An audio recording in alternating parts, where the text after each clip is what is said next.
Morning all SI எக்ஸாமுக்கோட ரிசல்ட்டுக்காக wait பண்ணிருப்பீங்க. அதர்வைஸ் மற்ற எக்ஸாம்ஸ்க்கும் நீங்கள் ப்ரிப்பேர் ஆகிட்ருப்பீங்க. டிஎன்பிஎஸ்சி மற்ற அதர் எக்ஸாம்ஸ்க்கு ப்ரிப்பேர் ஆகிட்ருப்பீங்க நம்புகிறேன். நம்ம எல்லாருக்குமே நம்ம ஃப்யூச்சரை வந்து சிறப்பாக உருவாக்கணுன்ற ஒரு ஆசையும் கனவும் லட்சியமும் இருக்குது. ஃப்யூச்சர்ன்றது ஒன்றும் இல்லை, நம்ம ப்ரெசண்ட்டில் என்ன பண்ணுறோம், என்ன விஷயத்தை நோக்கி போகிறோம், எதுவாக நம்ம இருக்கோம், எது நம்ம சிந்தனையோ அதுதான் நம்ம அப்படின்னு விவேகானந்தர் சொன்ன மாதிரி நம்ம எதுவாக இருக்கோமோ அதுதான் நம்ம ஃப்யூச்சராக உருவாக போகுது. ஆனால் நம்ம ப்ரெசண்ட்டை பொறுத்த வரைக்கும் ப்ரெசண்ட்டில் பெருசாக ஃபோக்கஸ் பண்ணுறதில்ல. ஒன்று பாஸ்ட்டில் நடந்த விஷயங்களை பற்றி யோசிக்கிறோம், அதர்வைஸ் ஃப்யூச்சரில் என்ன நடக்கும் அப்படிங்கிறத யோசிக்கிறோம். நம்ம ப்ரெசண்ட்டில் எப்போவுமே இருக்கிறதே கிடையாது. ஒன்று பாஸ்ட்டோட வருத்தங்கள் இருக்கும், இல்லைனா ஃப்யூச்சரில் என்ன நடக்குமோன்ற பயம் இருக்கும். இது ரெண்டுக்கும்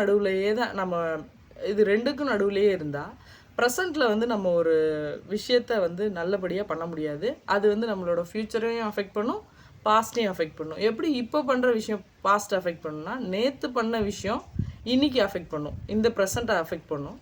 நாளைக்கு தப்பாக பண்ண போகிற விஷயம் பாஸ்ட்டை வந்து இந்த நாள் வந்து பாஸ்ட் ஆயிரும். அப்போ இப்படி இது பாஸ்ட் ஆகிடுச்சு, இது வந்து திரும்ப வரப்போகிறதில்ல.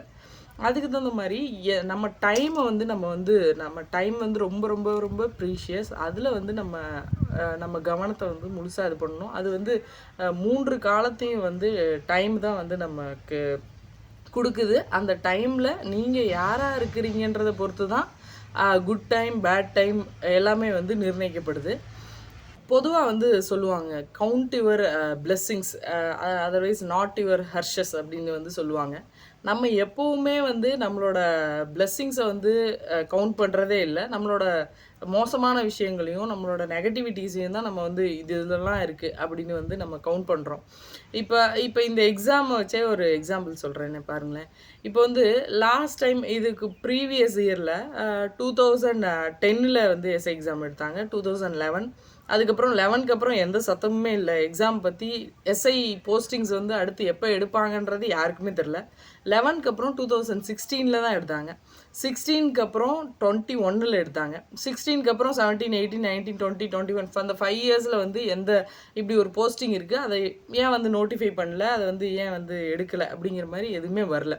அது மாதிரி வந்து உங்களுக்கும் அந்த மாதிரி நடந்திருந்தா அது வந்து இன்னும் நம்ம வந்து அது அப்படி நடக்கலை. ஆனால் இப்போ வந்து 21 எடுத்தாங்க, 23 எடுத்தாங்க, 25 எடுக்கிறாங்க.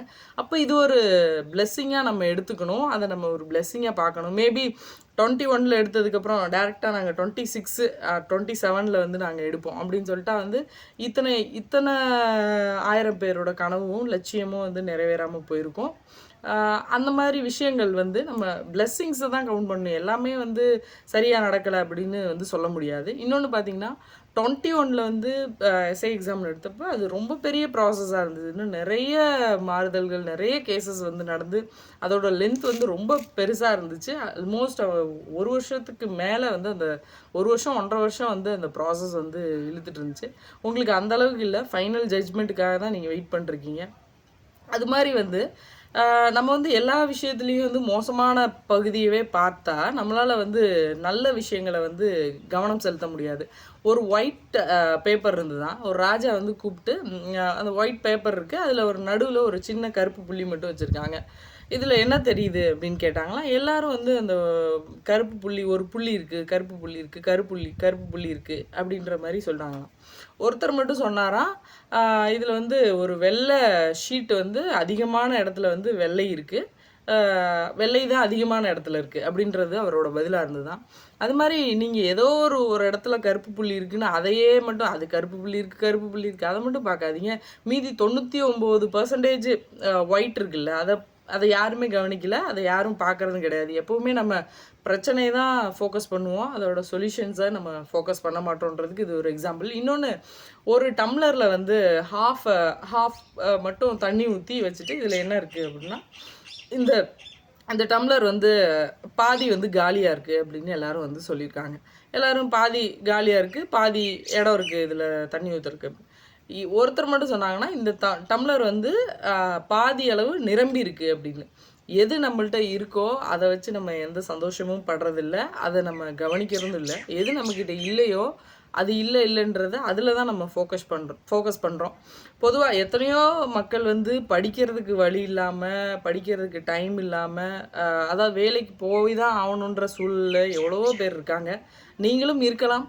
ஆனால் இந்த அளவுக்கு நீங்கள் படித்து இந்த எக்ஸாமை நல்லபடியாக எழுதி இந்த அளவுக்கு வந்திருக்கீங்களே, எத்தனையோ பேர் ஸ்கூலுக்கே சேர முடியாமல் இருக்காங்க. அப்படியே சேர்ந்தாலும் அவங்களோட குணநலன்களில் வந்து நிறைய பாதிப்புகள் இருக்குது. எவ்வளோ பேரை நம்ம டெய்லி பார்க்குறோம். யங்ஸ்டர்ஸ் எல்லாம் அவங்க வாழ்க்கையை லிட்ரலாக வீணடிச்சிட்டு வந்து வாழ்ந்துக்கிட்டு இருக்காங்க. அந்த மாதிரி ஒரு பாதையில் போகாமல் இந்த அளவுக்கு சரியான பாதையை தேர்ந்தெடுத்து இந்த அளவுக்கு நீங்கள் முன்னேறி வந்திருக்கீங்கன்னா அதுக்கு உங்களோட பார்ட்டு வந்து ரொம்ப ரொம்ப முக்கியம்.